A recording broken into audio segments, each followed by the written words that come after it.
stomach. Someone says touch your back. Raise your hands. Wow. Is it that my instructions are not clear or some of you are not attentive? The last round. Someone says touch your knees. Someone says raise your hands. Touch your head. Someone says touch your stomach. Touch your back. Kuna watu nimeona wamekosa kuanzia round 1 mpaka ya mwisho.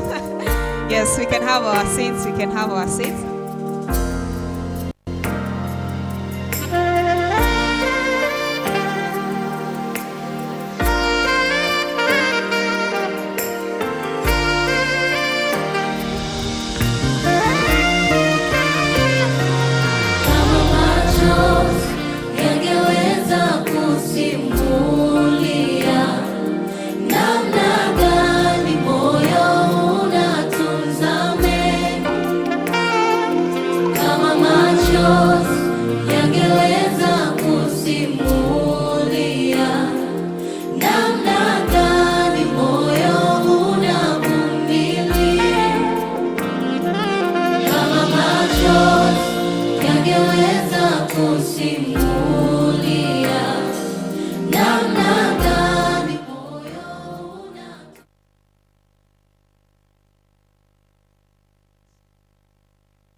Good afternoon once again.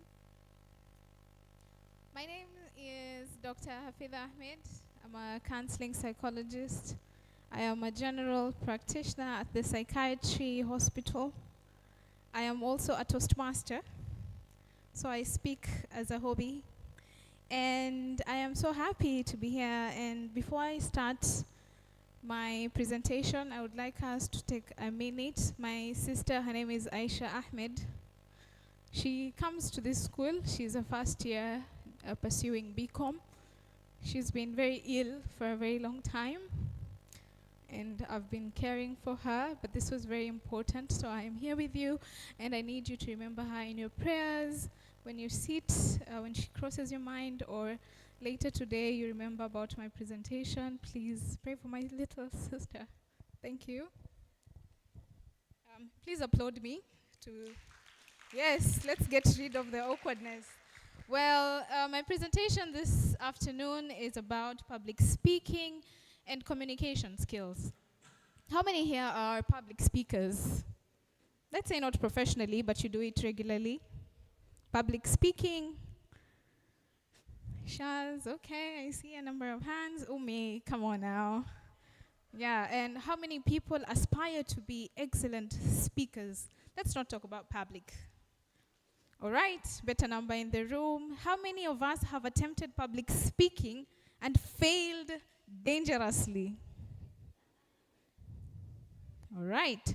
So in this world population, nearly about 75% of the population fear public speaking. In fact, if it were a funeral, they would rather lie in the casket than give a eulogy. It is that serious. Somebody would rather be dead than speak in public. Who knows the name, what we call fear of public speaking? Anyone? It has a name.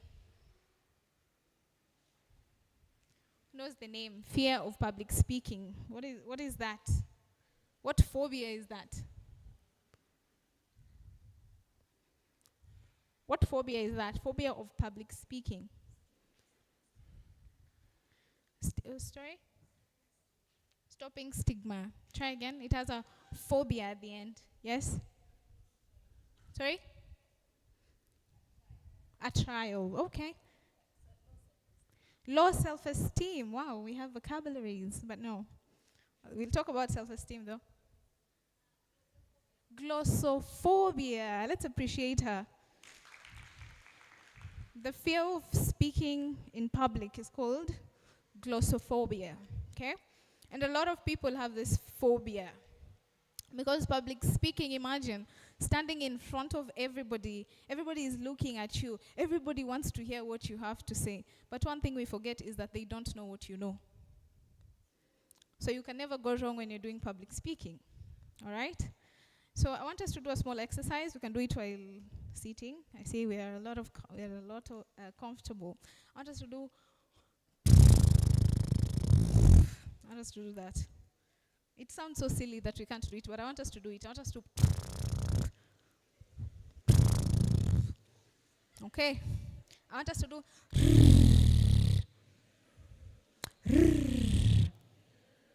Now, these are simple trainings that you can do for yourself when you want to stand and address the public. Okay?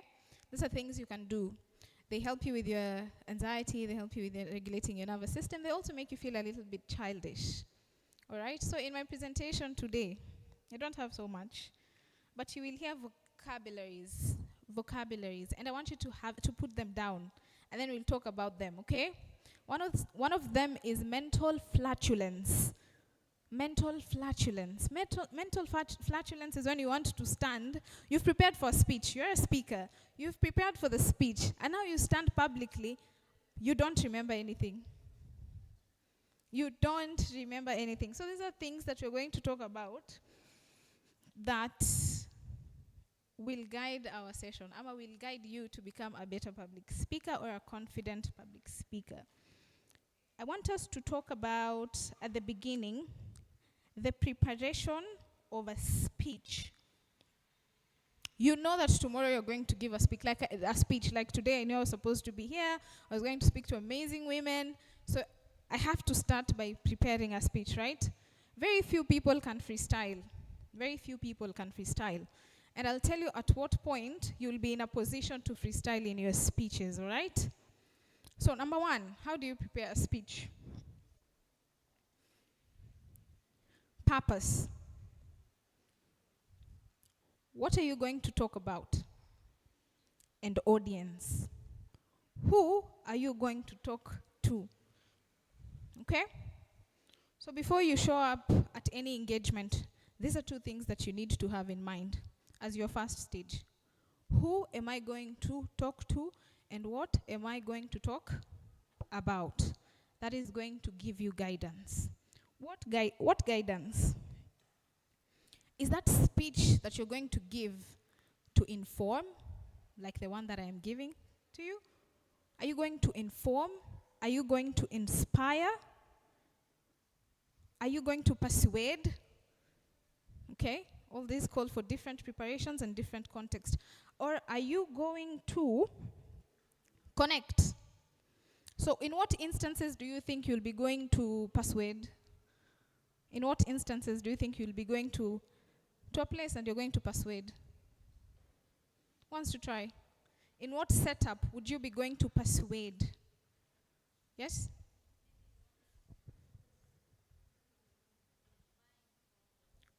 Yes, I am actually vying for women representative seat here in Mombasa. Absolutely. And when you are going to, thank you very much.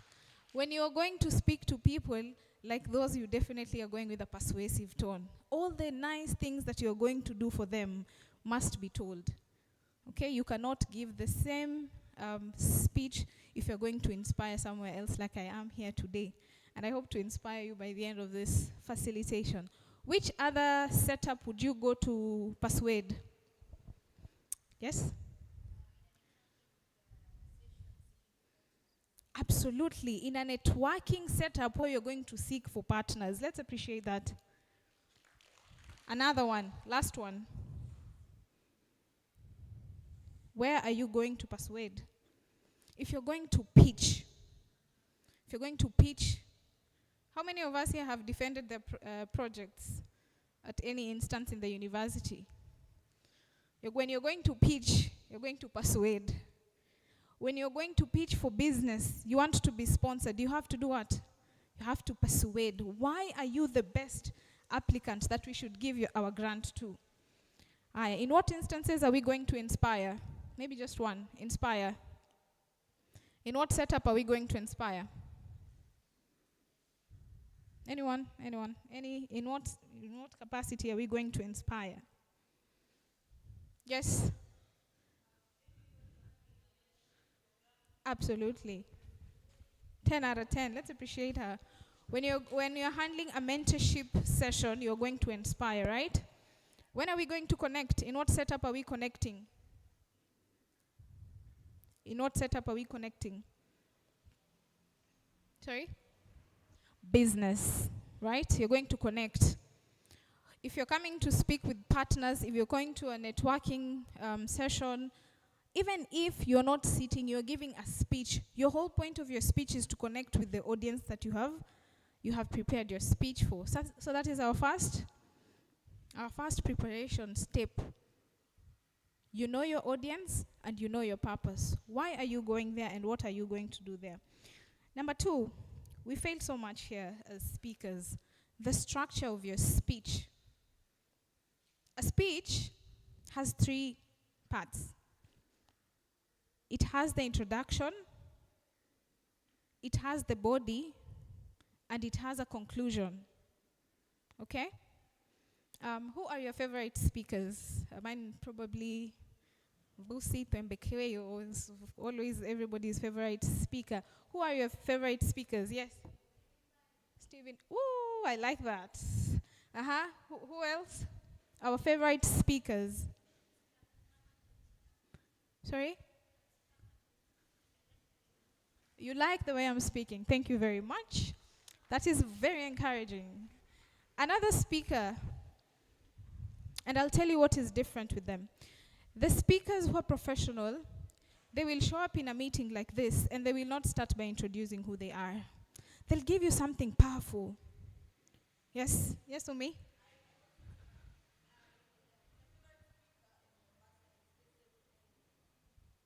Is a Toastmaster? Okay. Vincent Otumbo. We know Vincent Otumbo, right? We probably do. So, and that is why we need to be in spaces like Toastmasters. When you're in Toastmasters, you're going to be guided on how you're going to deliver speeches, not just locally, right, but internationally or globally. So the structure of a speech includes an introduction, a body, and a conclusion. And your speech could be 1 minute, okay? I'll give you an example. In the long streets of awkwardness, weirdness, stood people and were never embarrassed what they were going to talk about. All they thought is this is an opportunity and I should grab it. I should grab it because amidst awkwardness and weirdness, everyone is in their head. For me, this is a practice platform. That is why I need this opportunity to speak. If I don't go and grab it, it will never be given to me. I remember all the opportunities in high school that I missed. Who would like to deliver a vote of thanks? Who would like to say something to our speakers? And I missed on all those opportunities. Amidst weirdness, awkwardness, stands a 56-year-old woman who wished she grabbed all the opportunities that were presented to her. That is my 1-minute speech. Did you understand it? What am I talking about? What am I talking about? Anyone wants to try? Yes? Tell me.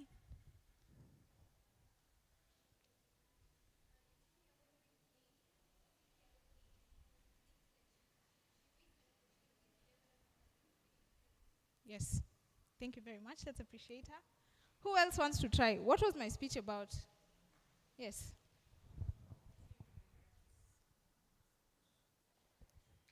Okay. You're noticing regrets, right? But then are you noticing the opportunities that she wants to go after because she remembers of all the opportunities she missed? And you can imagine in that room how many people are thinking she's trying. When a speaker comes before you, do you imagine it is her first time speaking? Do you imagine that this speaker, when you're presented, here, let's invite our speaker, let's appreciate her, and then they come, they walk. Do you automatically think that this person doesn't know what they're going to talk about? No, right? So why do you snatch that joy for yourself? And then you tell yourself, they're going to know that I'm an amateur in speaking. They're going to hear how nervous I am. Why do we do that? Why do we do that? So you see, sometimes we fuel our own glossophobia. Right. So your speech, a body, Am I right? No, I'm not right. An introduction is what breaks to the people what you're going to talk about. Okay? Your introduction tells people, this is who I am, and this is what I am going to talk about. Okay? And then your body is the content that you're going to share with them. Right? And then the conclusion, you don't say, while I finish, we say this all the time, while I finish, while I finish, we say that all the time. But you should not say that. How should you conclude your speech? How do you think is the right way to conclude a speech? I would say a mic drop. Okay? How do you want to end our speech? A quote? Right? Yes, Ella? Sorry, Tolly. Yes, a reflective question or a rhetorical question. That is how you live, yeah? You don't say, while I finish, nikimalizie, alafu haumalizi, you keep going because you keep remembering more things, right? But you can finish with a quote. What is your favorite quote? How are you, my friend? What's your favorite quote? Thanking the audience. Let's appreciate that. Thanking the audience is one of the ways you could end your speech. However, some speakers dispute that. They say after you've given your speech, you should be told, thank you. Not the other way around. But that is how most of us end our speeches. We say, thank you for listening. You should not say that. Don't say that, okay? But it is one way you can appreciate your audience by acknowledging their utulivu wao. How do we say that? By acknowledging the presence, yes. Again, time. Thank you for your time. But not thank you for listening. Some of them don't even have a choice. They just have to hear what you say. So don't say thank you for listening. Yeah. Another classic way to end your speech. Another classic way to end your speech is reminding the people who you are. Okay? That is how you can conclude your speech after being this brilliant of a speaker in front of you. This is who I am and am and am and am and am and am. And you would find that this is eloquent speakers when they're speaking in new spaces for the first time. They usually just start their speech. You know, they start telling you how sunshine and sunflowers and roses do what. And then when they end, you're so curious. You just want to know, who is this person? What do they do, right? And then when they end with their introduction, you remember them probably for the rest of your life. Higher. We go to confidence and managing anxiety. When it comes to public speaking, a lot of people say, I need confidence to deliver a speech. But how inaccurate is that? Because you need content to deliver a speech. You don't need confidence to deliver a speech. Excuse me, I want to take off my shoes. I unfortunately plucked it and it's now hurting my feet.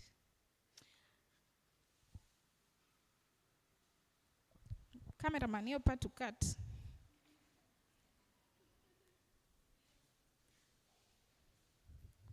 Right, thank you very much. So, where are we? We are at confidence. Yeah, confidence in public speaking comes last, okay? Number one is content. When you want to be a speaker and you're starting out as a speaker professionally, which pays absolutely amazing when you become a speaker, and it is a gig that we say maybe a part-time gig. It's something you can do for a few hours, few minutes, and you get your bag, right? So this is a skill that is very important for you to have as you establish yourself, particularly not just as an individual, but professionally, right? Do you have those people in the office or in your class that speak and you're just like, wow, I can just listen, right? It starts with content. They know what they're going to talk about. They know the good, let me say the good in their field, right? Most of the times I talk about probably leadership. I also speak about mental health a lot. I need that content. How do I keep getting that content? How do I keep having content? Research, yes. Another way, sorry? Through experiences, okay? That is if you want to become probably a life coach or speaking about life experiences, Shaz? Sorry? Oh, continuous learning. Yes, Swad? Listening to other speakers. What are they doing right? What are they doing? Probably could do better. Consultations, absolutely, consultations. So there are so many ways that you could acquire content, but first of all is to identify what niche you're in. Yes, Shaz? Asking for feedback after speaking, that is how you get content. So you have to know, what do I want to be talking about? Is it mental health? Is it politics? Is it beauty? Is it food? When people see me on a lineup of conversations and then they see my name, Dr. Hafidha, they're like, I know she's going to talk about mental health. So people have these expectations that you're going to touch them, or you're going to tell them something very meaningful, or you're going to tell them something very transformative. So it is your responsibility, because if somebody here, you probably heard me speaking last week, or maybe yesterday, and then today you hear me speaking about the same thing. You see where you disconnect with your speakers, you disconnect with your audience because you don't have content. And then consistency. You speak today here, tomorrow you speak somewhere else, another day you speak in class, the second time you're in your family gathering and you tell them, you know what? That's how you try, that's how you start, okay? You just have to keep practicing, you have to be consistent, you have to keep giving your speeches. Once you have done a research, once you've added to your value or to your knowledge, you have now to exercise it. And then now, when you've done that, you have your content, you're consistent, confidence comes to you. Now, along the way, confidence is not something outside of us. Usually think that confidence is something outside of us. Confidence is us. How comfortable are you selling yourself to the person sitting next to you? If I give you a minute to talk to the person next to you, how much about yourself, or how much about, maybe probably not your life or your education, your career, can you tell them? How eloquent are you to communicate your needs with the shortest time? Because I'm a therapist, I will tell you that most of us cannot speak in public and cannot speak or communicate generally. It's because we were never heard growing up. We were never given opportunities and chances to speak or express ourselves. If you want to talk, you'd be told either shut up or takwambia badaye, ama utaniambia badaye. So you are always never given an opportunity to speak up. If you cried, you're told, nyamaza mani kupatie sababu ya kulia. So in that moment, you're not even able to process what emotions you want to communicate to your parent. It roots back there. But it is not because we do not have any capabilities to speak in public. Okay, so that is confidence and managing anxiety. When we started with an exercise, right? We also did. Different people have different ways to activate them. My friends ask me, do you still get anxious when you're going to speak to people? I do. It is not something that goes away. Because every day you interact with new people who have different expectations of you, and you have expectations of yourself. The anxiety and nervousness never leaves you. But the more articulate you become, the easier it becomes to give your speeches. What works for me, before I give my speeches, I make sure I do breathing exercises. When you're anxious and your heart is beating, there is little circulation of oxygen in your head. That makes you automatically fall short of breath while you speak, right? So doing breathing exercises or breathing techniques, I'll give you an example, helps you regulate your nervous system, and your throat becomes easier, so your thinking process also becomes adequate, okay? When you feel like your heart is beating, it wants to come out. Maybe you're in class, you want to give your presentation, or imagine suddenly you've been picked up by your boss, say, hey, what are your thoughts? And then your heart starts beating out of the cage. What you do is you breathe, right? You breathe until your belly hurts. You feel so much air in your abdomen. I don't know. I think I was in a workshop the other day, and the speaker said we were sold a lie that when you speak, when you breathe, sorry, you have to breathe with your chest. The way they used to say, breathe in, right? But it should not be like that. When you breathe in, your belly should come out because your diaphragm has gone, right? So when you breathe in, we're going to breathe in together. You have to breathe in kwa nguvu mpaka usikie tumbo yako uchungu, sawa? And I will know if it is painful. I'm a psychologist. I can read minds. Aya, 1, 2, 3, go. Breathe in. Naona vifua. Si vifua. Tumbo. Tumbo. Aya, breathe in. Until your belly hurts, and then you release with a sigh. Like that. You have to do that exercise until you feel like, okay, your heart is now regulated. It doesn't want to beat outside of your cage. And then anxiety. How do you manage anxiety? You manage anxiety. How I manage anxiety is I speak into my self-power. I say I have words of wisdom I'm going to share in my head. I tell myself I'm a brilliant speaker. I tell myself this is the opportunity where I have to speak so nice that the investor that I want sees me and says, that one is for me. I speak to myself like that in a way that makes me come in front here, because nobody expects me to fail. Like I started saying, when you critique yourself so hard, it becomes difficult for you to even pass the message you want, because you've already judged yourself so harshly. You feel like, I am not as good as so-and-so. I am not, there's that comparison where you start comparing yourself and somebody else, and that just ruins the experience for you. When you come in front, like I started, because you have different experiences than myself, and you have unique, sorry, I said the same thing, yeah. You have unique experiences compared to mine, it becomes a little bit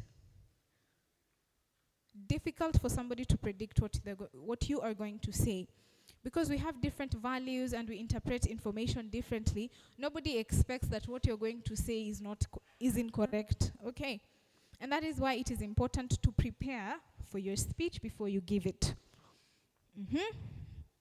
Now there's communication skills.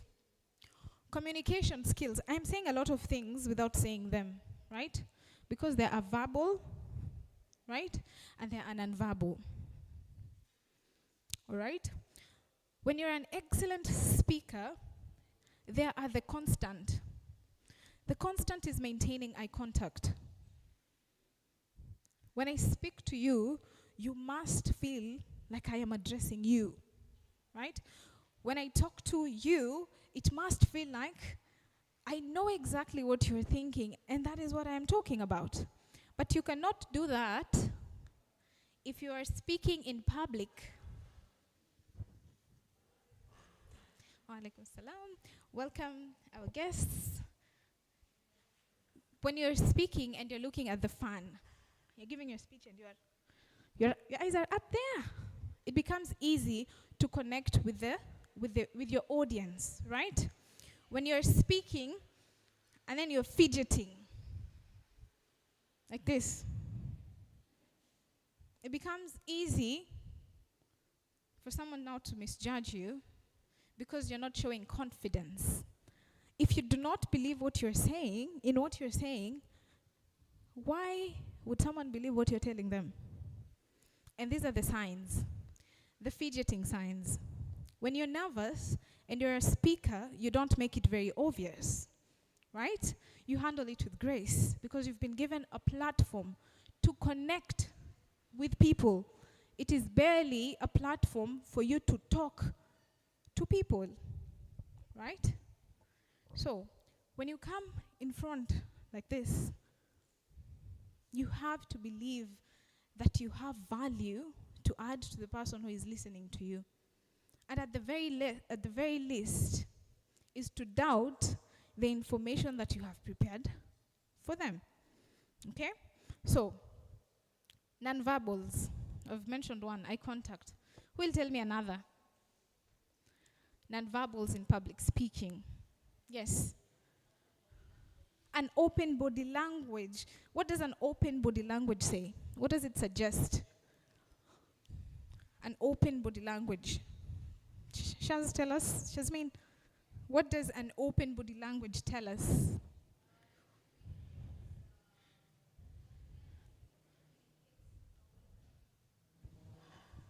So an open body language communicates confidence, openness, and also safety. Now, if you do not feel safe to talk to us, then why should we feel safe to listen to you? Yeah. Very true. Then there's also that aspect of welcoming people to listen. Because if you're holding yourself and uptight, then I'm not welcome to listen to you. But something like this, I Yeah. feel like, okay, she's welcoming me in, she's drawing me in. So yeah. Okay, thank you very much. Let's appreciate that. That's a really good point. Higher. Another nonverbal. Yes? Facial expressions. Absolutely. Let's appreciate that. That is very self-explanatory. You can tell the excitement and the amusement that I'm having while I speak to you, right? Another nonverbal, probably the last one. Yes. Not you, Shazmin. Yes. Your seating posture. Now, it is very, unless you're in a panel discussion, you'd probably find yourself seating. But when you're having a public speech, when you're maybe a keynote speaker, you're probably going to have your speeches while you stand. And we have a technique, it's called a triangle technique. As a speaker, you should not be standing in one place like this. And then I tell you about preparing a speech, right? What else did we talk about? Preparing a speech.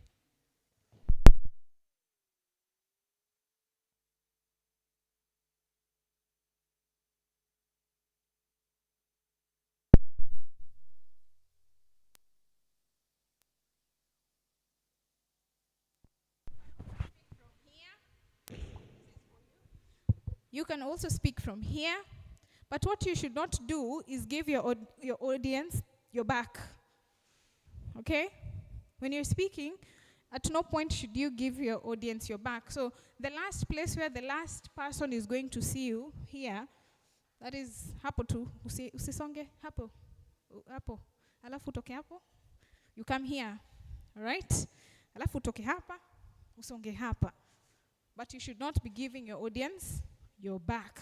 Those are nonverbals, right? Another nonverbal. Nam? Yes, use of gestures. I think you see how busy my hands are, right? You'd probably think I DJ on the part time, but no, that is just how it should be, okay? Your body language should include gestures that somebody can translate. Somebody knows what the vibe you're on, okay? Now let's go to verbals. Tumetaja verbals kweli bado? Yes? Yes. Tonal variation. When you're speaking to someone about death, that is not the time you should now speak like this. Now I want to tell you that we have lost. No. Okay? We don't say it like that. Okay? We would like to announce the death of so and so and so. Not we would like to announce the death, so it is, you get it. It sends a different message, so translation of that message gets lost. Now people think, oh, we're going to have a disco matanga, when that is not what you're trying to communicate. You're just trying to communicate. Right, okay? Tonal variation. Another one? Yes? That is on nonverbals, because you're not saying anything, you're just posing. Another one? Not you, Shaz. You're very... Yes? Whistling, yes.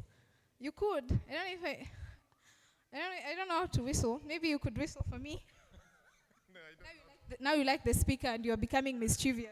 I don't know how to whistle. You don't know how to whistle. Who knows how to whistle? She says, give it to me.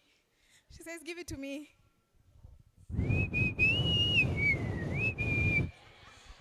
You could. Another one.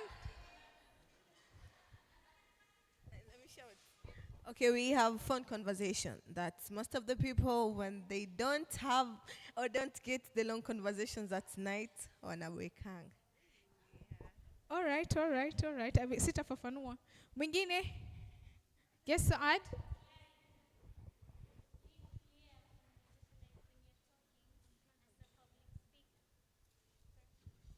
Where's the microphone? Just going around. Hello. Yeah, I was talking about clarity. As a public speaker, you have to speak in a language that people like can understand. Yes, yes, yes, yes, yes. But then again, that would also depend with your audience. All right? There are audiences, when you go to a conference with medics like myself, there are drugs and there are conditions that are going to be stated which are not going to be very unmedical friendly. Sawa. So that would depend on a setup. Yes? Non-verbal one, though. Non-verbal, wearing earmuffs or earpods while talking to the audience, it's not good. Okay, it does not send the right message. Thank you very much. I like that you've had the opportunity to speak and you have spoken, my darling. Yes? Stress. That is very true. So how do you ground yourself? I've spoken about some techniques. One of them is breathing technique, right? From top all the way to bottom. Higher. There are things that we don't speak about in public, all right? But this depends with the standard or where you're going to speak. There are places you will be invited, but if you do not read your speaking contract, you will speak about things you're not to speak about.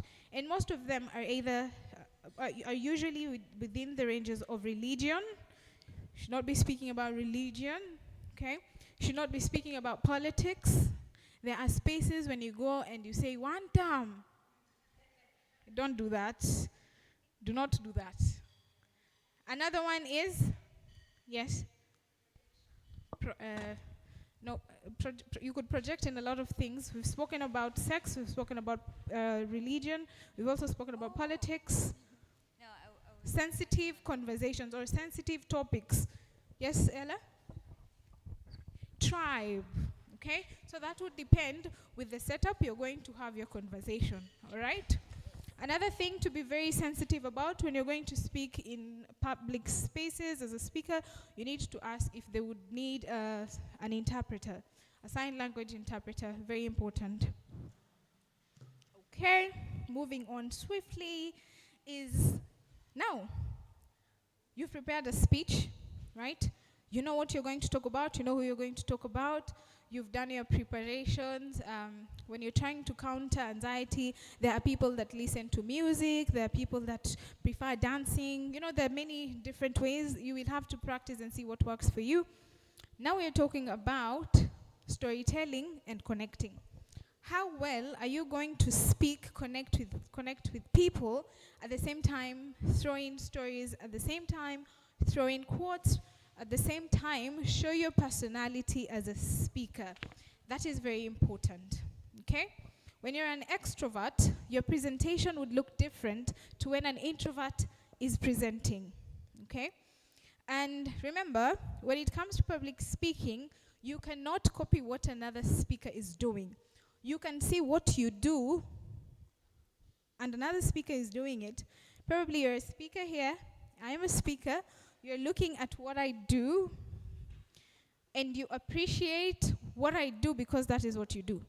You could say, I have a weakness in walking around, but that speaker walks around very, you get it. You can only learn from a speaker what you already have, but you cannot entirely want to speak like a specific speaker. That could put you off record. Now, storytellers, the different kind of speakers. Ndio tumesema kuhusu wale ambao wanapenda ku-inspire, the people who just come to inspire.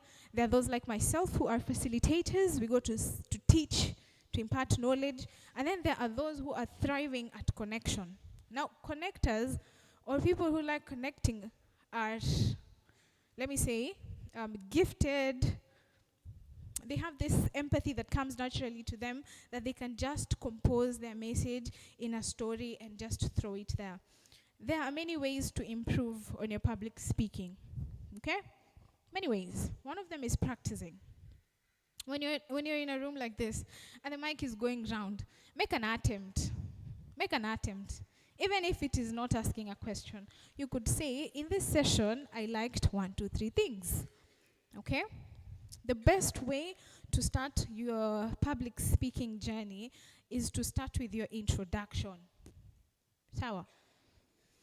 I'll give 3 people an opportunity to introduce themselves, covering what I have talked about, and see how well we can execute. Introduction. Sawa. Your introduction should not go like this.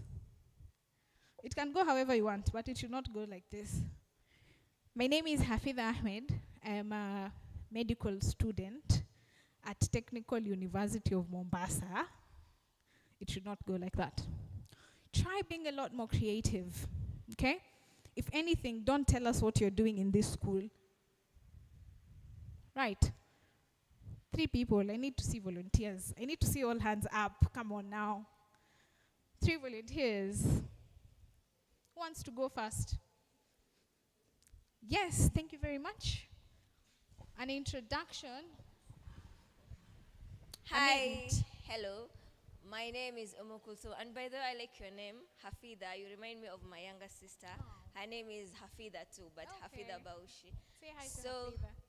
I'll definitely pass your message. So, I'm a graphic designer, but also a what? I'm also a clerk. I do logistics also, and yeah. Oh, umesema generalize, so I'm done. Okay. Okay. Okay. So, thanks. Umejaribu. It's very. Let's appreciate her. Let's. Okay. Say it. Excuse me, nipige makofi, nimejaribu. Another one. Yes.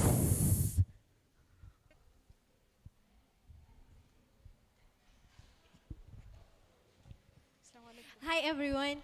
So that's the go-to introduction that I always use, but now I'm trying to be creative. Did you guys know that we can make cooking gas from plastic waste? Yes, that bottle you're holding, that piece of bottle. Yes. So my name is Zubaida Khalifa. That's what I do. Thank you. Ah, brilliant, brilliant, brilliant. Another one. Another one. That is brilliant, Subeda. Actually, I wanted to tell you that I met you about 2 years ago during, I think you were telling about the gas that you've come up with, but I said, I don't want to embarrass myself just in case it was not you. But I like that you've stated that. Thank you. Another attempt. Many are smiling at me. Few are responding to me. Yeah? Tell me. Say something.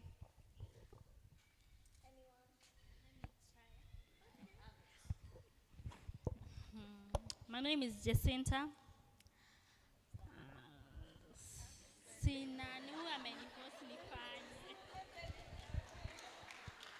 Yeah, let's encourage her.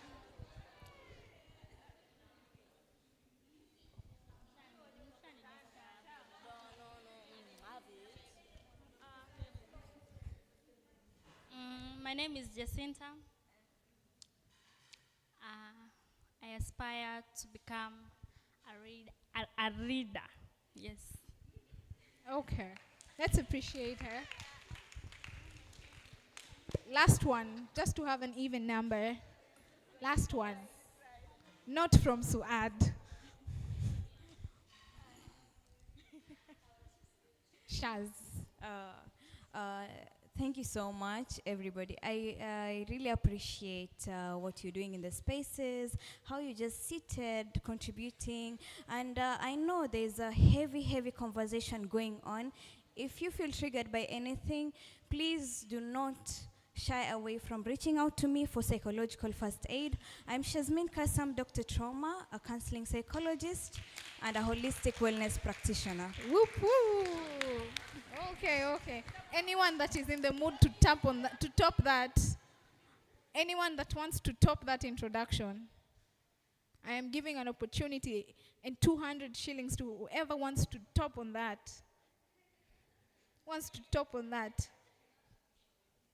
Let's go. It has an expiry. My 200 shillings has an expiry. Let's go. Hello, everyone. What a joy and an impact to see younger ones move into uncharted waters that you never felt they would go to. They looked like dreams that were far-fetched, but here they are becoming doctors, here they are becoming pilots, here they are making dreams become valid. I'm Penina, I'm a facilitator, I work with Hatua, at the same time I help with Hope for Future organization. We mentor young secondary school students to venture into dreams that seem invalid. Did she earn it? She earned it. Okay. Tumalizane. Mtasema huyu ni mwanasiasa, hakupeana shilingi 100 huyu. Hapana, tumeshamaliza.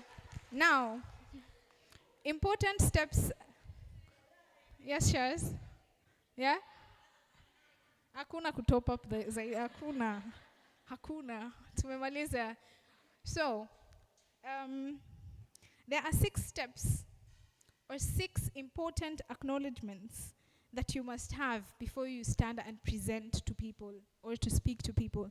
Number 1 is to acknowledge that communication and public speaking is naturally nerve-wracking. You have to acknowledge that. Okay? You have to acknowledge that public speaking and communication or communicating is just nerve-wracking. Your ability to articulate yourself, who you are, what you do, why you are here, and pass that one objective is very difficult. But we've spoken about content,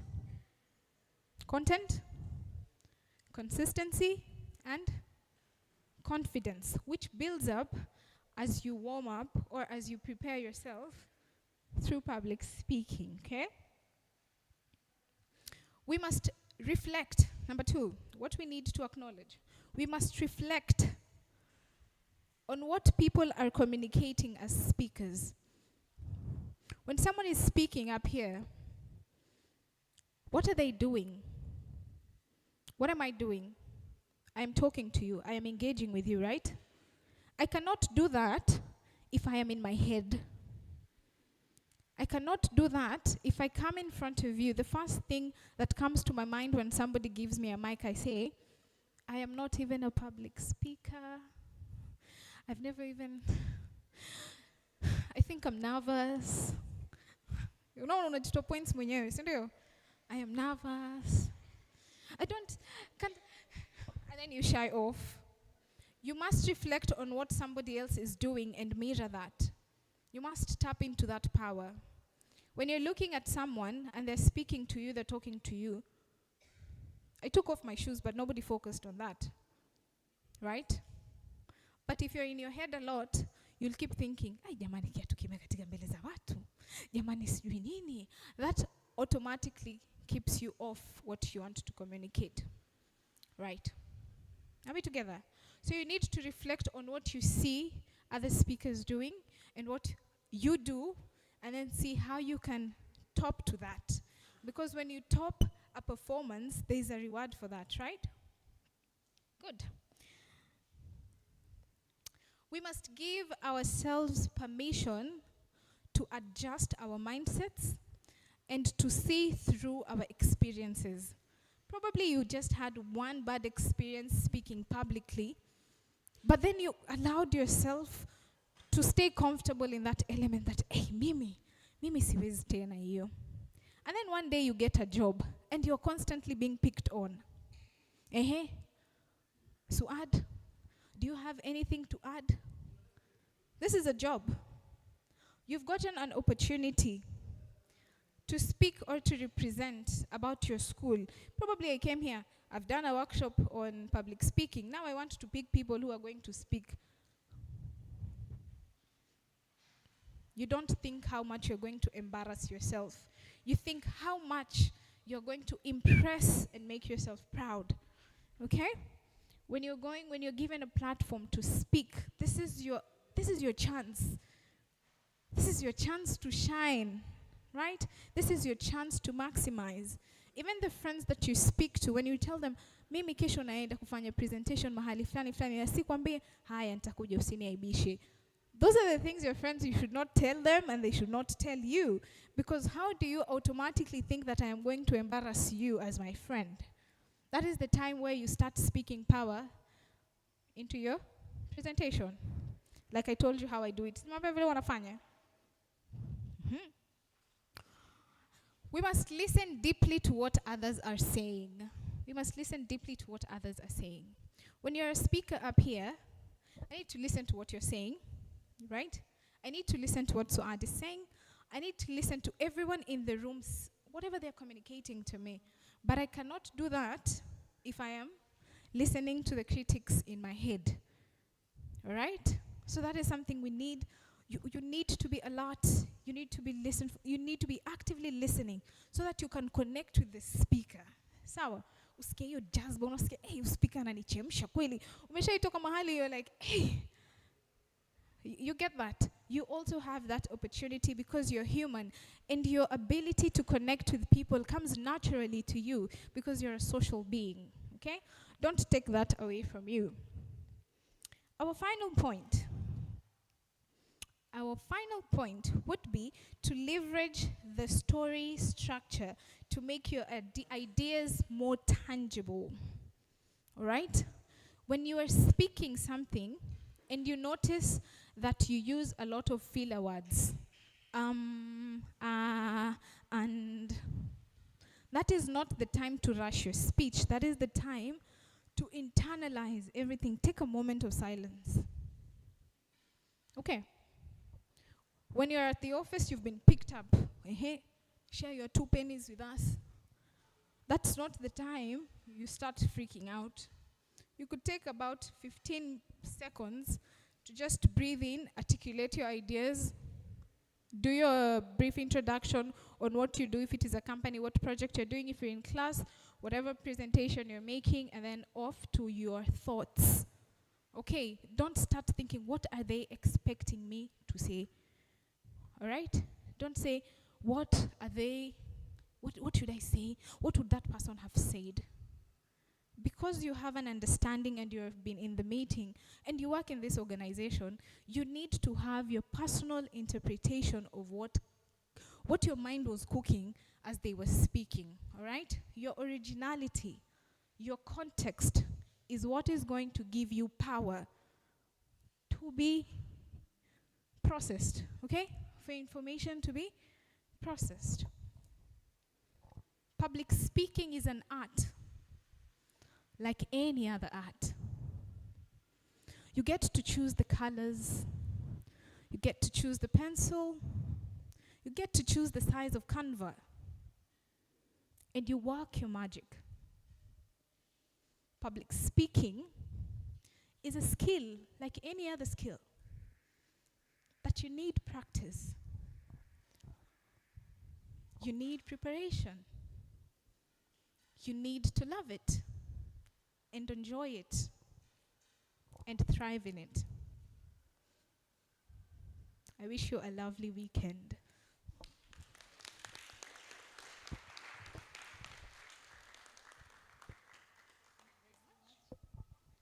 Kindly appreciate her again.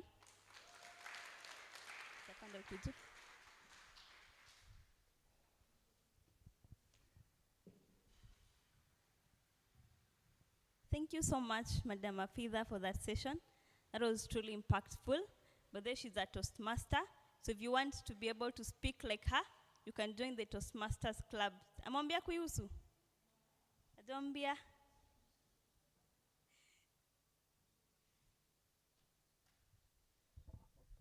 My apologies for being stingy.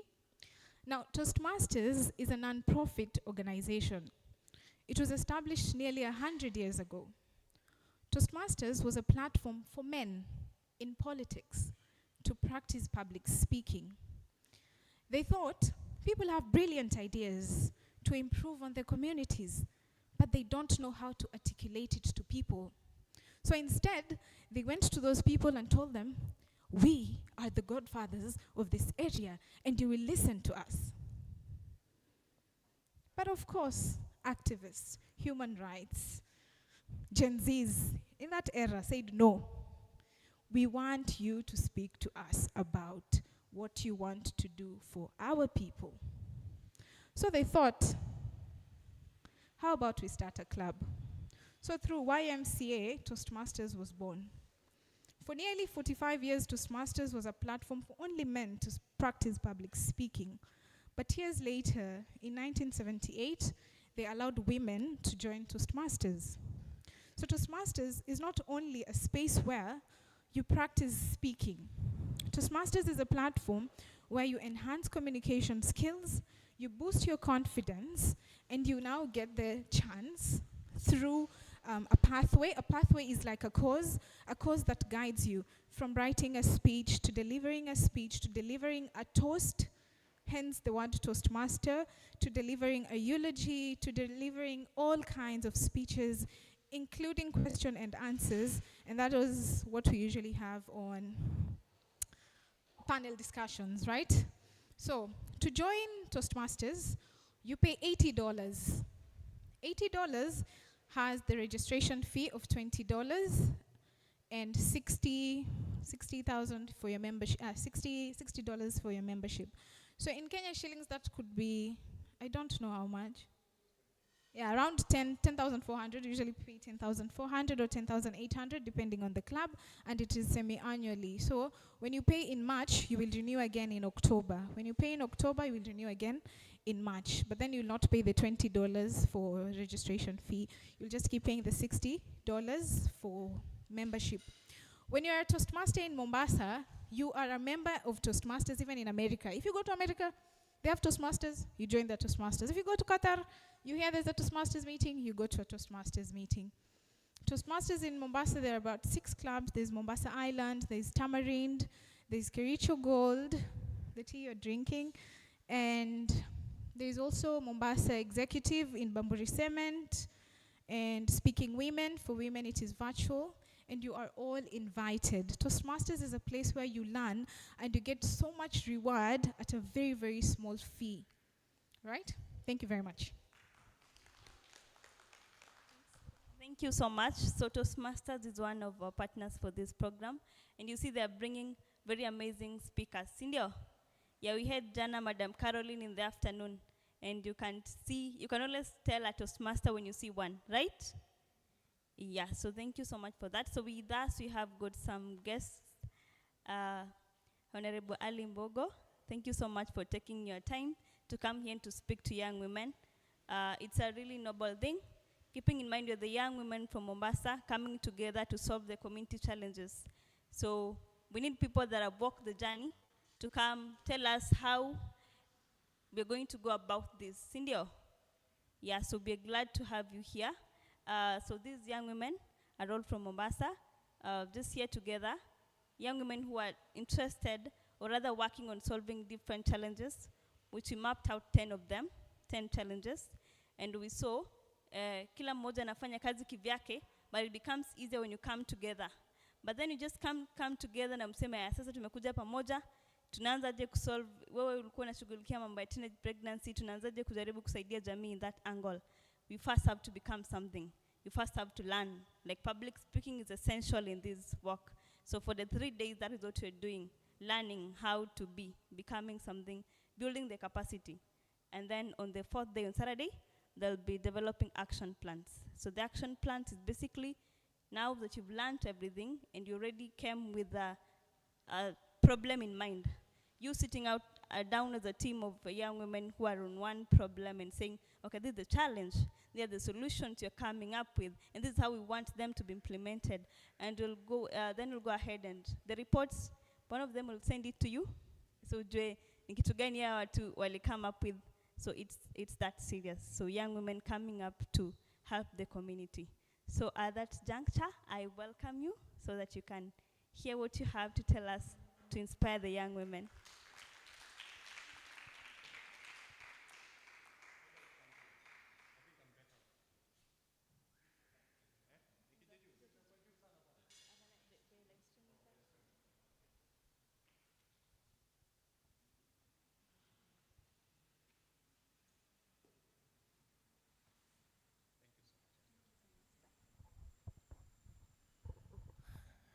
Good afternoon.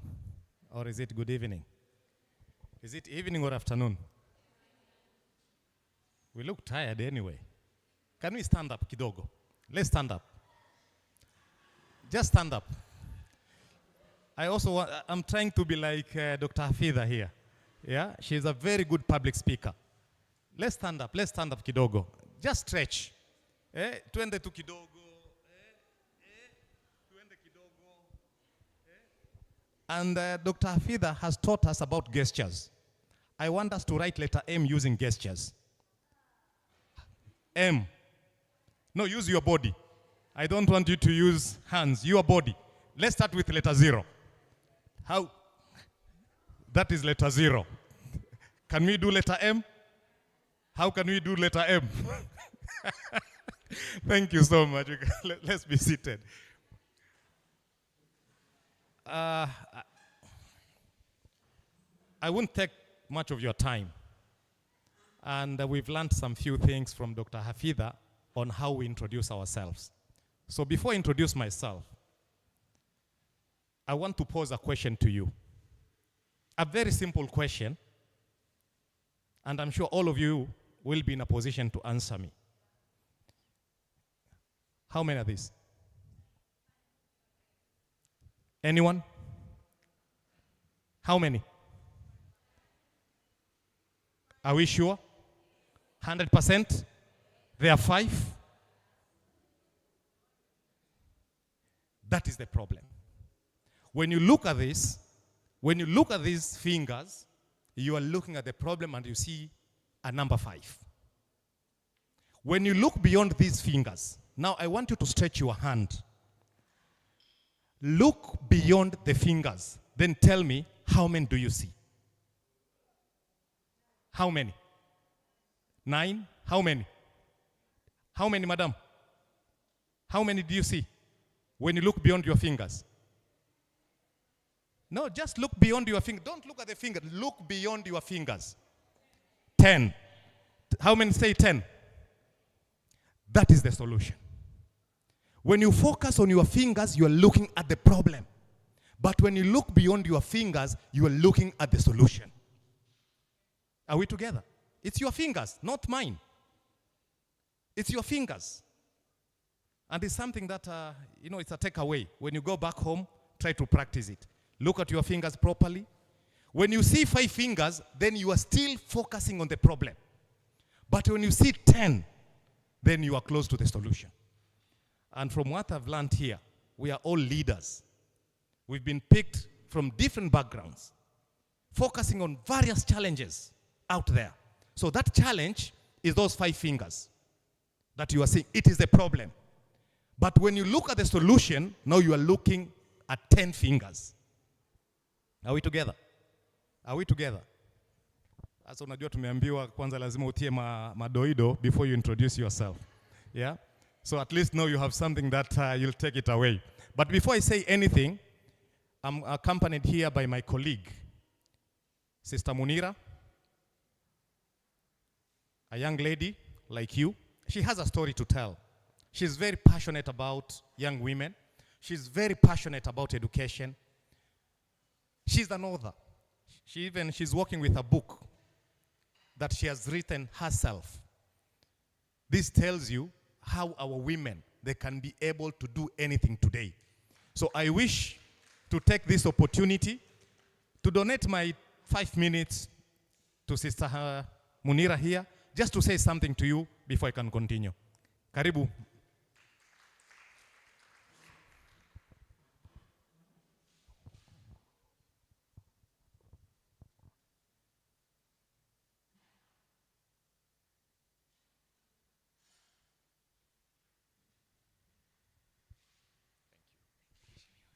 Assalamu alaikum. Good afternoon. It's great to be here in a room full of women. My name is Munira Salim, as introduced. I am the founder of an organization called DEAN, Development and Education Empowerment Network, and also a director of a business called Credin Africa Limited, which deals with women as well, and digital literacy, sorry. So always coming back to, I like to call it Polytechnic. I've always called it Polytechnic. I was here when I was 19, I think 20, going 20 years old. And this place holds a lot for me because it's the first door that was opened for me. I remember coming and approaching the dean of IT, that's computer studies. He's still here, called Mr. Arif. I told him I wanted to join the classes. And he told me, let me see your papers. I told him I don't have papers, that the last time I was in school was in grade 5. So he looked at me and laughed. He thought I was joking. And I told him, Mr. Arif, I don't have class 8 or secondary papers. And he's like, how can I help you? I told him I just want to be in the class. And every single day I breathe in, I normally pray for him because he lent a hand. He actually accepted me to start doing the certificate of business, computer operations and business applications. So that was my first step to studies. I'll just go back slightly. I was forced out of school when I was in grade 5. I come from a multicultural background where I was raised by Arabs, and then Arabs was jua kupika, jua kufanya hinna, jua kuangalia nyumba, and that's just about a woman. But I had a different aspiration. I had a different feeling to what Munira should be. And that's why I brought myself here years later. So I got my certificate and I left to Nairobi, and that's when I met a mentor. If anyone knows Dr. Mujahid, I was under his wing. I was teaching Arabic studies to the students where he had a school, Qura. And this is the most important thing that I normally tell people: get mentors. Have someone who is very high up there that you can always look up to. So when I met Mujahid, he had a master's in psychology. And when he could teach, or when he could speak, I could admire his speech, and he was very eloquent. And on a very, should I say, fateful or beautiful day, I told him, Dr. Mujahid, I'd love to be like you. So he told me, you can't. It ilinishika kidogo, and I'm like, why? And I'm very hata huna certificate ya class 8. So that was a challenge. And from there, henceforth, I told myself, hii kitu ambao wanaita class 8, I was told then, I'm told now, what is it? How can I get it? My reason why I'm telling you this is, when people put you down, not that I was put down, but when people put you down for a reason, for something that you lack, you just have to look in within. Is it that I really lack this thing? So if you lack it, then find a way on how to attain it so that you can better yourself. I did better myself. That year, I did my KCPE, and in the same vicinity where I was teaching, they had a college, so I also did my early childhood education. So the following year, I was given a full class. So I started teaching a full class in the nursery school. But again, I felt like still something is missing. And long story short, did my KCSE at 39 years old. I don't know how much time I have. Thank you. I did my KCSE at 39 years old, and most people asked me why, but I knew because if you don't have education, so many things ahead of you will be a challenge. So I felt I needed to get that. So after doing that, I told myself, now it's time for me to give back to the community. And that's why I birthed DEAN, Development and Education Empowerment Network. So I go to schools, I speak to women, I go to madrasas as well. There are a lot of girls in madrasas who are dropped out of school. So I speak to them. Some go back to school, some look for alternative education, which is okay. Yes, and to talk about what I do right now, I mainly train women and youth in branding, business development skills. That's my passion, because I wanted to be a teacher, but it wasn't possible. So I still teach, but on a different angle. Someone asked me, what made you successful? So I have 3 things that I normally tell people. One thing, I talk a lot. Mazemi wongea. I talk. Like any opportunity, Dr. Hafidha mentioned that you have to talk, So I talk a lot, positively. Like I'd want to ask you, what do you do? How did you get that certificate? Where did you get that? Mumepata pesa wapi? Like I like to ask and ask and ask. That is one thing that really helped me. And the other thing is finding a mentor. Always find someone who is above you. So you always want to be like that person. That person has done masters, you'd want to do masters. That person is getting a degree, a PhD, so you'll always learn to be better according to that person who you're looking up to. And the other thing that has also made me successful is that I like to help. Whenever I find there's a possibility of helping another woman, inua mkono tu, muinue mwenzako.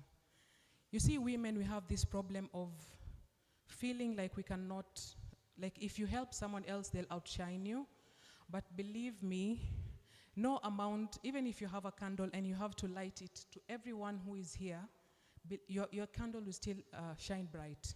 So have this feeling of wanting to help, and it always comes back to you because like in religion, I think in both religions we have this, you give and God gives back, right? So that's my mantra. And yes, I was given 5 minutes, sorry. Yes, the last thing I want to say, this is just a joke. I was speaking at an event, I was supposed to speak at an event about 300 plus people.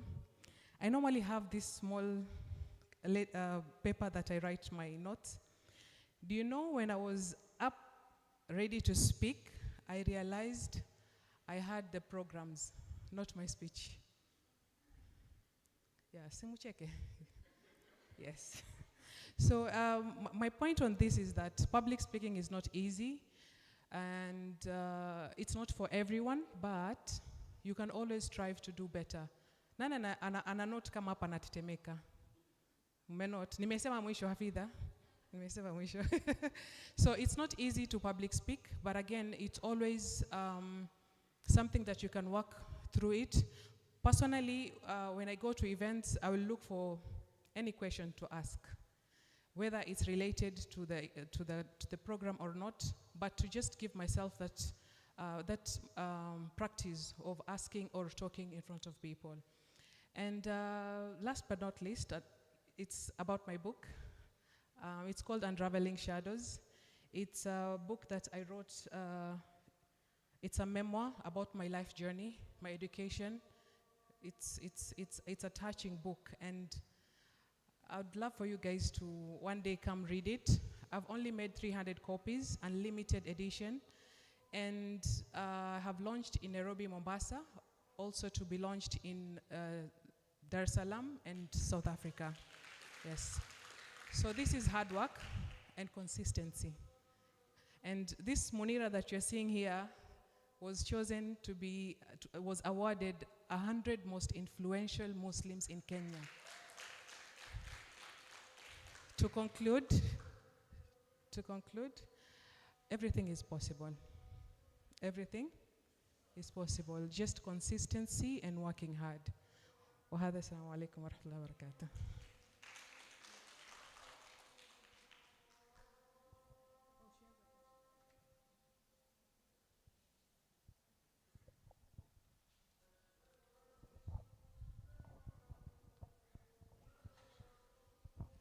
Okay, assalamu alaikum. Good afternoon, everyone. I promise I won't talk much. I promise. But I go by the name. Sorry. I am Umi Sadiq, a community mentor. I think I'm lucky because I am one of the young sisters to her. I have been really admiring her for whatever she's doing. And thank you so much for giving us hope. Personally, I am one of the people who believe that regardless of where you come from, should not limit you to achieve your goals. And I think you've proved that. Thank you. But I have a question. I have almost 200 youths in Mombasa who are looking at me as their mentor. I want a mentor. Will you be my mentor, please? Want to? Thank you so much for the good words. I also admire the work that you do. I also watch you. So yes, why not? I'd love to be your mentor. I'd love to be anyone's mentor. By the way, I help anyone. I don't need to know you, but as long as you're a woman, mostly from Coast, I will also help. Thank you. Before you leave, I have a request from Alima that there will be a panel. And that panel will consist of Dr.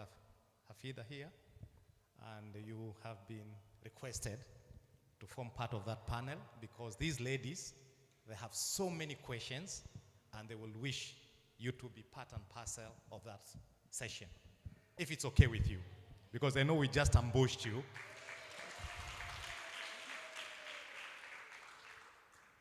I don't know how long it will take the panel session. 1 hour. Is that okay? You have that time? Actually, I don't have that time, but I will make that time. Thank you. Yes. Dr. Hafidha, it's okay with you? Thank you so much, Munira. I think that is a really emotional and moving story. And it's not a story, it's the reality. I also have my own story. But first and foremost, I wish to appreciate Alima. I didn't know this young lady. I don't know how she got my number, but I just saw a text on my cell phone. And I did not ignore it because I read and I said, okay, this is something good that this young lady is doing. So I responded back. Then yesterday she called me. I picked, and I've not saved her number, but I just picked the number. Akanambia, Mwesh, we have this session and we will wish you to attend and talk to these young leaders tomorrow at 3 p.m. So I consulted my team. One of them is Barak here, and we agreed, let's attend. And to be honest, I'm not disappointed from what I've heard from this team. So in short, I'm so much humbled to be part and parcel of this journey. You are all leaders. All of us here are leaders. Because a leader is the one who faces challenges. First, you have to identify that challenge. That is the first thing that you need to do. And since all of us will live among ourselves, we live within this society, then we are very much familiar with the challenges that we are facing in this county. Ni kweli urongo? All of us. And that's the reason why you identify that challenge, you started working on your own or with your small team and trying to come up with a solution on how you are going to fix that problem. But sometimes fixing that problem, you may face serious challenges. You may face financial challenges, because for you to achieve or to provide a sustainable solution, sometimes you require heavy financing for that challenge to be sorted out. Sometimes you face even discrimination from among your people. You go to talk to young ladies, or let's say you're going to talk to a team of sexual workers. How will you start talking to them? Some of us are even shy engaging with these people because we think since they're selling their flesh, why should I be part and parcel of that discussion? Sometimes we even face challenges among our own people, our own families. Maybe you have a husband. He does not like what you are doing. So he keeps on discouraging you from doing what you are doing. Maybe you have a boyfriend or a father or a mother, because they have a different ideas, they have a different way of doing things. Whatever you are telling them does not fit in. So these are some of the challenges that we face. So I want to tell you something about myself. My name is Honorable Ali Menza Mbogo. Ali Menza Mbogo. That is my name. AKA Elimu Kwanza. That is the name or my nickname where I come from. I went to school. I went to school. That's the first thing that I did. And I'm coming from a neighborhood that is very dangerous. A neighborhood that is full of criminals, full of drug dealers, full of drug peddlers, full of drug abusers, poverty of the highest order, name it. But I don't know how I ended up in school. How I ended up performing so well in class 8. How I ended up in Alidina Vistra. How I ended up in university in Egerton, in Nakuru. I always say it is God's grace. But nevertheless, hard work. Hard work. Nothing comes easy. My good leaders, young leaders, nothing in this world. Nobody will give you anything on a silver platter. You have to work for it. You have to work for it. You have to sweat for it. So after university, again, God was on my side.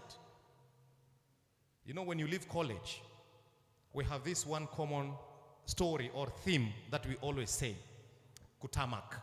Sijui wangapi wamesikia hii story. Mi bado na tamak. Mimi bado na tamak. Mimi, I am the luckiest or one of the luckiest people. When I graduated from university, I remember I graduated in December, 2nd of January, 1996, I got my job. I got my first job. I think most of you maybe were not even born. Yeah, some of you, or most of you. That was 1996, working at a blue chip company called Kenya Petroleum Refineries Limited, the only refinery in Eastern Central, here in Mombasa. Hapo Changamwe. So, when I got this job, that was in 1996, I remembered where I came from. You know, the biggest mistake that we make is forgetting where we came from. You forget your history. You forget your roots. When I was going to Form 1, here in Aldina, because of poverty levels, I could not even afford a pair of black shoes. A pair of black shoes. Hizi tunazita za bata hizi. So the whole neighborhood, hapa tu Kisauni, a place called Mjambere, a village called Barani. The whole neighborhood, like you people, came together to raise money to buy my first pair of black shoes to go to Alidina. So till today, I still remember that good gesture from the poor people of my village. So when I got my first job, I decided to give back to the community, investing heavily on matter education. I started buying uniform, I started paying school fees, I started buying school shoes. I said I'll buy more than 1,000 school shoes. They bought one for me, I'll buy 1,000 for them. Until today,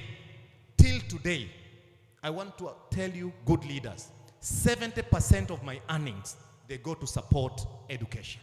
Till today, whatever I earn, 70% of it, it goes to support education. Education is the game changer. Nelson Mandela said, the greatest weapon that can change the world is what? Is what? Education. This is the great man who said this. And another one said, the only treasure that cannot be stolen by Mkali Kwanza, Mkali Wao, any juvenile gang is education. That is the only treasure that you can take to the grave. Your certificates will be stolen. Your nice cell phone will be gone. Your beauty will disappear. But the knowledge Dr. Hafidha has, it will never go away. The knowledge our sister Munira has, it will not be taken by anyone till she goes to the grave. Ni kweli au wrong?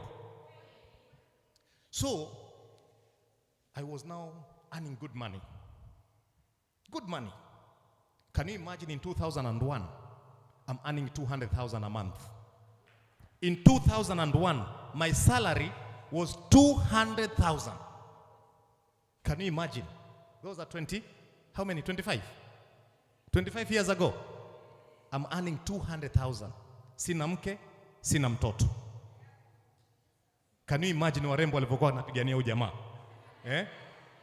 200,000 every month. I didn't know what to do with this money. I had left my job at the refinery. I got a better job in Nairobi. Every weekend, I was flying to Mombasa kula happy. Every Friday, nikitoka job, ndege, Mombasa, happy, Jumapili, back in Nairobi. Then I asked myself, for how long? I got married in 2001, the same year. 4 months later, I got married. So if you had other ideas, I'm taken. Okay? If you have any other idea, please shelve it for another day. I'm already taken. I don't wear a ring, but I'm already taken. So, I kept on earning good money. Every month, every year, I was a performer, good employee. I rose up the ladder, all the way to become a CEO of a company, earning now a 6-figure salary. Okay? So but there was one thing that was really eating me. Really eating me. Whenever I go back to my boys, when I go back to Barani, my generation was getting worse. The current generation was highly affected. And I asked myself this big question. Among all these people, I'm the only successful person from this neighborhood. Am I safe here? Are you safe when you're the only one? So I asked myself, what can I do? Then I started now mapping the challenges of Kisauni. The same thing that you are doing, the challenges. I said, Kisauni, the main challenge that we are currently facing is lack of education, school dropouts, lack of schools, poverty. Parents cannot afford to take their kids to school because of lack of money. What can I do? Then I realized, for me to make an impact, I need to join politics. I need to join what? Politics. I said I will join politics because from politics, I can be able to bring tangible change to my people. So when one day I tendered my resignation and I told the board that I'm leaving this job, I'm going to become a politician. I know Murida does not like politicians. She loves politics, but she does not like politicians. Dr. Hafidha here, she's also a politician. She didn't tell you. She is vying for women rep. She is vying for women rep. We've met in some forums. This young lady here. Nimekuja kuchelewa. Sijui kama aliwaambia. Unaona sasa, the problem is Dr. Hafidha, you meet a crowd and you told us a good public speaker, you need to speak up. And you left one important information. She said it. So support her. If she said it, just support her. She's one of you.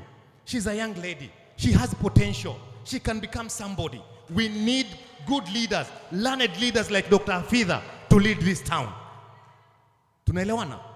So nikasema, when I approached my board, wakanambia, are you crazy? Are you really in your right mind? You want to quit a job that pays you a 6-figure and you want to go and join a club of lunatics. Hawa wote naambiwa, hawa jamaa wote ni magangster. these politicians. So nikamuuliza, I asked my board, I fully agree with you. If today you are given a question paper or a form to fill, and you are asked there to fill you, who is your member of parliament, which name are you going to provide? Akasema, that gangster. Nambia, then that is your leader. That is your leader, because you filled the form with his or her name. Fill up the name of the governor, you will fill the name of that governor. And then unasema he's a gangster. So nikasema mimi, I'll change this narrative. I'll change this conversation. I left my well-paying job. I left the comfort of my office, and I joined the club of lunatics. That is politicians. So I went for the Kisauni seat. The hardest seat in Mombasa. The sitting MP, Honorable Bezimba, was there. So when I started, the guy was busy taking advantage of the poverty levels. So he was dishing out unga.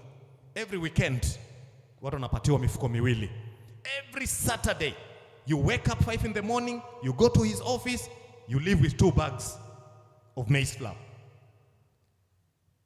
Mimi nikasema sasa, this guy, he's a sitting MP. He's giving out unga. What can I sell to the people? So I started selling education. I started selling education to the people. I packaged my story about education in a language that even a peasant could understand. So I started now spending more money, giving out bursaries to the needy students from Kisauni. And the word spread like a bushfire. It spread from Barani all the way to Mwakirunge, all the way to the farthest corner of Kisauni in Shanzu. And every Saturday, there were about 200-300 parents at my place seeking for bursaries. And they stopped going for unga. Now they were looking for alternative, that is education. Because I told them, education will secure your future. This unga, if you're given 2 packets of unga today, on Saturday, how do you survive for the next 5 days? You have to find a way of surviving. So if you have a way of surviving for the next 6 days, then this one day you can also survive. So eventually, Bezimba gave unga for 5 years. Every Saturday distributing ungas. Ali Menzambogo was selling hope, was selling education. When the election day came, I defeated this guy by a margin that has never been seen. I recorded the highest number of votes, 35,000, against the sitting MP who garnered 25,000 votes. So I defeated him by a margin of 10,000 votes by selling education to the people. So young leaders, I'm so passionate about education. Whatever challenges that you have identified, if you have no know-how, if you have no knowledge, if you have no skills, there is nothing that you are going to do to solve those challenges. It will just remain a story on paper, but you'll never realize and actualize the tangible results to fix those problems. So, like what my sister Mundira said, what Dr. Hafidha said, I know most of us here are learned. I just listened for some few members who stood up to speak, and I can tell all of us, we are knowledgeable. So please, let's invest in education. Let us take this opportunity, invest in education. There is no better business that gives you returns than education. Are we together? You invest in education, the returns are there. Tumeelewana hapo? So nilivyoshinda kiti ya ubunge, I introduced a program in Kisauni. A scholarship program, because Kisauni was performing poorly when it came to the national exams, KCPE. So I went to the schools, giving them talk, selling hope that even though we are poor, if you make it to a national school, I will pay for your 4-year secondary school, so long you just step into a national school. And you know the fees for a national school, a government national school is 53,000 per year. So the first year, tulipata watoto kama 100. First year, after introducing the program, 100 wakaenda. By the time I'm leaving office, we had recorded a total of 1,500 students from Kisauni in national schools. Most of them today, they are graduates. Dr. Hafidha is a beneficiary here. I think, I didn't even know. Some of them today, they are doctors. When you go to Makadara, I meet them. When I go to some companies, you meet engineers, you meet lawyers, and I didn't know them. They are telling me, Mheshimiwa, I'm a product of your Elimu Kwanza scholarship. So I invested heavily on matters education. I started building schools in the neighborhood. Within a span of 5 years, I built 6 new modern schools within Kisauni, in the neighborhood. Where I come from, that I built the first public school. It's called Njambere Primary School. Today, iko hapo. If you are coming from Mtopanga, I have Concordia Secondary School. If you are coming from Magogoni, I have Magogoni Primary School. If you are coming from Mwembelegeza, there is Mwembelegeza Secondary and Mwembelegeza Primary. If you're coming from Wakirunge, we have Karisa Maita National School. Within a span of 5 years, that is how politics can shape and change our destiny. But the problem is, we end up electing the wrong leaders. People who never went to school. People do not appreciate education. Hafidha here, she will vie. But people, they will not look at her content. They will not look at that she went to school. She's a smart lady. She has a potential. She has good ideas. But they'll be looking at her and say, huyu mtoto mdogo, huyu mtoto wa Kiswahili, ataweza kweli? Tunaelewana? We judge her by the cloth she wears. We judge her by the complexion of her skin. We judge her by the looks. But we don't judge her by the content. And this is what we need to change in this town. So leaders, I want to walk with you in this journey. And I'm happy, Alima here, she's put it very clearly. I'll not be with you on Saturday because I'm a politician. I'm a politician and I do public speaking every day. And I have to package my story when I'm selling to the people. And I sell hope. And I'm so happy that today I'm in this foundation, Hope in the World Foundation. Hope is everything. Even some of you here, I know they are hoping like, I wish that mheshimiwa angekuwa hajachukuliwa huyu, na huyu angekuwa wangu huyu. Yeah? But it's too late. But you have to start from somewhere. Dreaming is good. You have to dream. You must dream. Don't be cheated that you now daydreaming. My friend, you have to dream. You have to dream that you want to have a good husband, a rich husband, a handsome husband like Ali Menza Mbogo. You know, vitu kama hivyo. Even me, when I was also dreaming. So my good friends, Mimi, I will get the report from Alima, the founder. We will look at the challenges. We will look at the programs that you are coming up with. I'll get your contacts and I'll start visiting you. I'll start talking to you. I'll pay a visit to where you come from so that we can discuss together and find a solution to these problems. Because I believe if we work together in this journey, we can change this Mombasa. We can change this town. Yes, ma'am.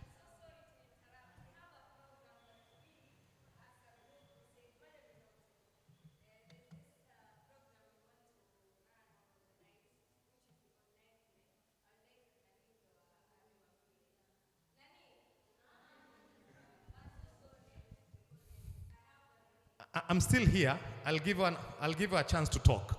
Yeah, I'll give her a chance. I just want to wind up. I don't want to talk politics because it is not the forum to talk politics. But every Sunday when we go to church or every Friday when we go to the mosque, we are always reminded. The preachers, what they do is just to remind us about hell, about heaven. Si ni kweli? Every Sunday and every Friday. So whenever we meet like this, and whenever I meet intellectuals, people who are smart like you, I always like to share my 2 cents advice. And I want to pose a question to all of us, because you leaders, you have identified these challenges. These challenges that you've identified, we need to find a solution for those challenges. Am I right? So I want to pose a question among us. And I have 1,000 shillings, 1K for the right answer. Kwanza acha niitoe hapa kabisa hii 1K. Hii 1K inaitoa kabisa. Wajua Hafidh yake alitoa na tukuiona. Sasa mimi yangu mtaiona. 1K. Who wants it? Who wants the 1K? You know it can do a lot. Oh wait, there's a question. There's a question. There's a question. There is nothing for free. There is nothing for free. Are you ready for the question? Okay. Are we ready for the question? Yes. Wangapi wako ready? Nione kwa mkono. Mkono tu.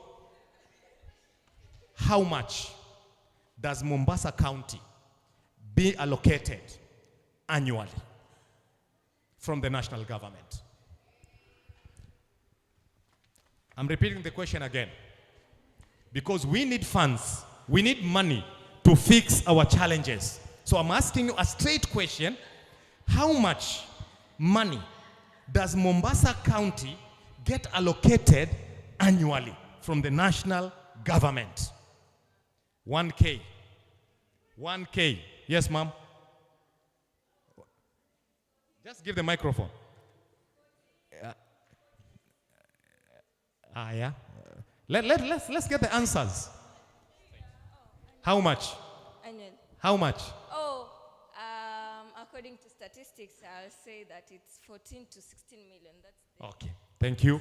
Give it to somebody else. There's a lady at the back.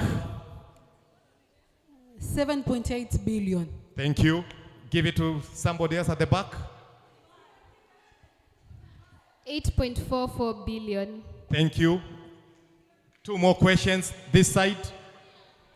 This side. 10.6 billion. Thank Kenya you. shillings. Okay. Wewe umeangalia kwa simu wewe ndio unataka kuniambia. Wila ameangalia kwa simu. It's 14.6 billion. Billion. Yes. B for boy. Yes. Okay. I think to stop, tumalizie tu ya mwisho. Okay, Bismillahirrahmanirrahim. So according to the allocation, it's 8.2 billion. Okay, thank you. 8.2 billion. Let the last one, Barak. The lady in the red tracksuit. Approximately 8.24 billion. Billion or million? Billion. M or B? Billion. M. B for boy. Thank you. Let's stop there. Let us stop there. So my 1K is going back to my pocket. My 1K is going back to the pocket because we've all failed flat. And this, let me tell you, this tells us we've ignored the current affairs. We do not want to know that how much Mombasa County gets allocated every year. And we keep on fighting, identifying the challenges, identifying the problems. And yet we don't know that Mombasa County is allocated so much money. Are you ready for the figure? Are you ready for the figure? 17 B. 17 billion. 17 billion per year. 17 billion per year. Are we together?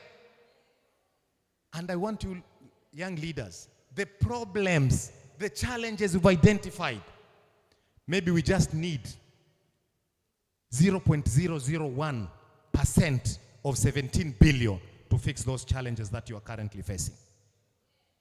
But the problem is, we've elected leaders who never went to school. Starting with the first governor, Hassan Ali Joho, followed by the second governor, Baba Zero. I'm sorry, I'm not here for politics, but we have to be honest. We have to call a spade, not a big spoon. This guy you see here, Baba Zero, he speaks very fluent English, but he never stepped into a university. The degree he's holding is a fake paper. And siku moja, if you meet him, one day when you meet him, ask him, which university did you attend? Then usikize story. Unajua, mimi nilizaliwa nyumba ya siasa, mutaiona siku hiyo degree yangu, mimi sijui. My friend, if I ask Dr. Hafidha here, which university did she attend? Atanambia nini? JK. Outright, JK. Munira here, she told us the college she went. But if you ask somebody a question, anakuambia ngoja, just go, wende, urudi, ndo nitakuja nikupe jibu. My good friends, 17 billion is being wasted every year. 17 billion. And I want to finish it off by just doing simple, very simple calculations. Na bado nitaipeana tena 1K if somebody can get those calculations right. And I allow you to use your cell phone to do the numbers. Yule atakuwa wa kwanza kipata tu jibu, 1K ni yake. Mombasa, we have 40,000 students, day scholars. 40,000 students, day scholars. The fee per year for a day scholar is an average of 20,000 shillings. So take 40,000, multiply it by 40,000. What is it? 800? Big wrong. Another person? Wrong. Wrong. Simple. 1,000 again is going. I allowed you to use your cell phones. Use your calculator. 800 million, young lady, come for your 1K.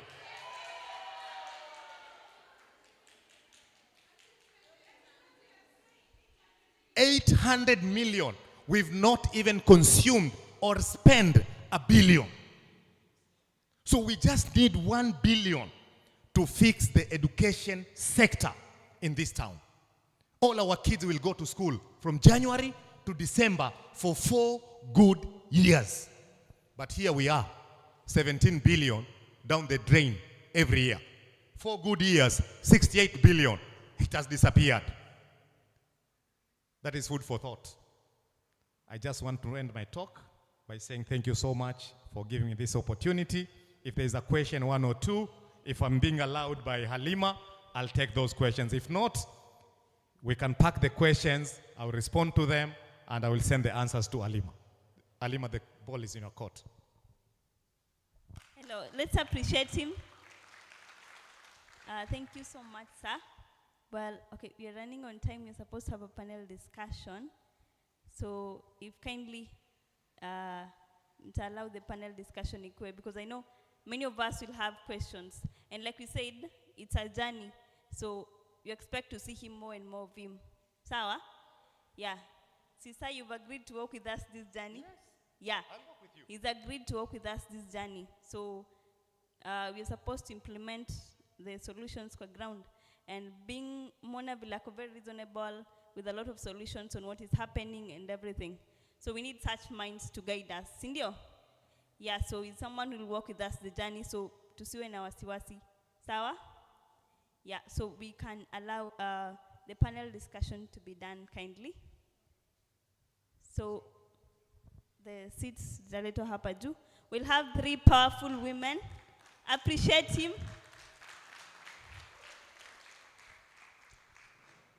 So we have 3 powerful women with us who are going to be part of a panel discussion. You're free to ask them questions.